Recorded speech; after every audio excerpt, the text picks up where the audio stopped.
Hello everybody, I hope you're having a wonderful day.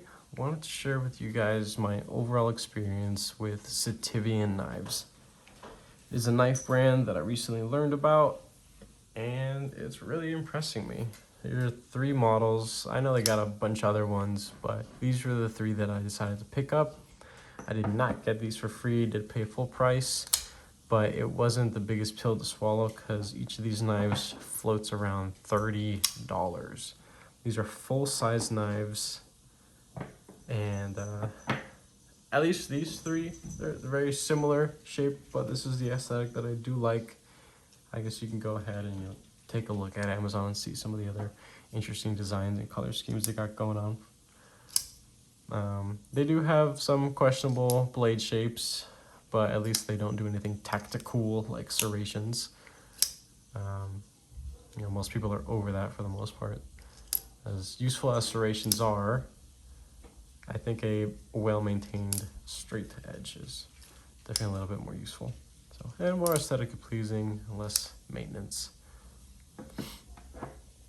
So, I guess I'll start with this guy. This is the one that I received in the mail, the first one. And what impressed me the most is the breakaway, the detent in it. I just did the flip for the first time when I did. I can't even remember if I did an unboxing video or not. I don't think I did. No, I didn't because I was sick. Ah well.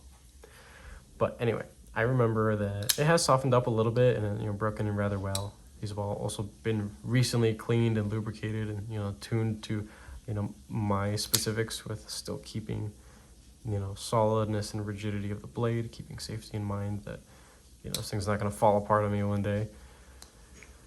But it was extremely impressive with how comfortable they were, just the sound, the feel, they're solid.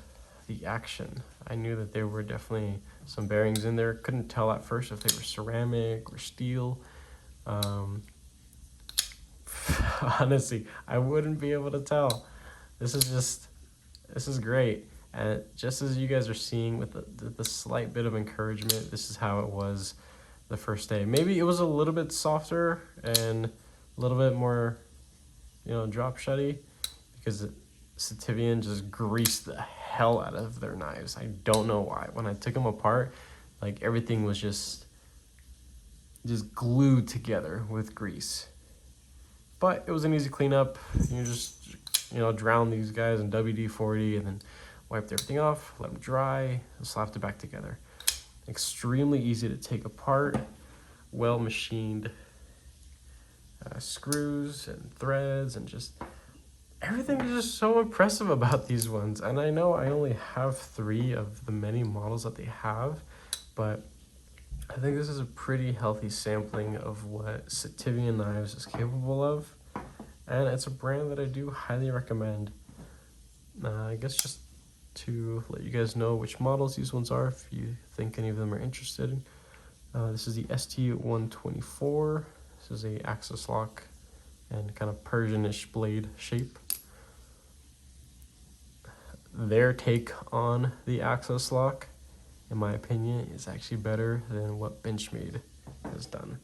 I have 2 models, the Osborne and the Bug Out, very common ones, staples within the Benchmade company, and I think it's better than those. So that's just me.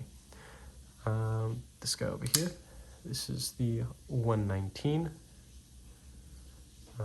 My favorite part about this knife is the curvature of the handle and the blade. Keeps material trapped in rather well as you're moving through a cut. That's my favorite part about that guy. And this one, I think my favorite part about this one is the very assertive thwack sound when engaging the flipper tab. Not too sure if that comes out well over the camera, but in person it has a good bit of authority to it. Yes, it's loud. It's not a ting. It's not a thump. It's just that's a large knife being opened, and I enjoy that. And it does put a smile on my face. So I don't want to look like a psycho every time I open a knife, but I do smile on the inside, and these knives make me very happy. So they these knives have no right being this great at $30. This brand is kicking ass and taking names and just showing up other brands that have been around for such a long time that are still producing subpar or just poorly put together knives. I'm talking about Kershaw and CRKT, Gerber. All of these are D2. I believe within Sitivien's lineup they have some 9CR or steels like that. But when they put this much effort into the fit and finish, the action, the cleanliness, the blade shapes and design overall, I feel like the only corner this company has cut is just the blade material. That's it. And it's D2. I think the heat treated is pretty well on all these guys. I did sharpen them recently, and my stones, they as running the edge across the stones, it was rather higher pitch, so I know they were heat treated well. At least that's how I can tell if a knife is heat treated well, and I like that. Their packaging was, it was just the cheapest cardboard box possible, but that's not what they're trying to be known for. They're trying to be known for their fit and finish, and I can confidently say and recommend at least these 3 models. Again, these are the only ones I've tried. I'm not going to purchase their entire model lineup because I am not made of money. So, but picking up these 3 guys, I'm super happy with all of them. These are great pickups. Yeah, they are large, much fuller size knives. Some people like that, some people don't. If these guys were all like 1.5 inches, maybe 2 inches smaller, I would love that. That's just me. Regardless if I live in an area where there is blade restrictions, I don't really care too much about those laws and restrictions because I'm an idiot.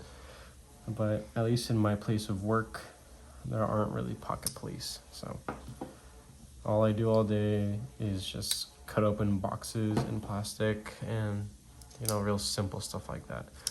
I have used all of these guys for bagels and just food prep, just little things here and there. And I've done more things with these knives than I have with other knives because I really wanted to test them. And I tend to baby my knives like some people do, but I was like, this is a $30 knife. Like, I just throw this at the wall and it'll probably put a hole through my wall. These guys are solid. These guys are solid, and for me, they are highly recommendable as long as you're okay with the length. If you're cool with that, these things are just sweet. I don't really have anything bad to say about it. So maybe if their blade stocks were a little bit thinner, I don't know. So make them a little bit slicier. I guess the weight relief holes on all these guys, maybe they could be a little bit more weight relief. Maybe they could be a little slimmer. But at the same time, I do enjoy the hand feeling aspect of a larger knife. And even though I do have large hands and slim fingers, these guys are still really comfortable. So even this guy that has a little squared off area right here. It's not the best, but I'm okay with it. So there's that. It's G10. It's easy to modify. You just take some sandpaper to it if you want. Yeah, that's it. So I know this was just kind of like a ramble video, just 3 knives trying to talk about my experience with the brand. And there are a handful of other models that I would like to take a look at, but I kind of feel like it'll be pointless at this point. So I think this is really all I need. So that's it. thank you guys for watching, and I appreciate it. Go take a look at Sitivien knives, pick up some of their models, at least the ones that are, you know, this kind of vibe. They float around the $30 price range, and I think that is extremely affordable, and a lot of people can swing that. Thank you again. Bye.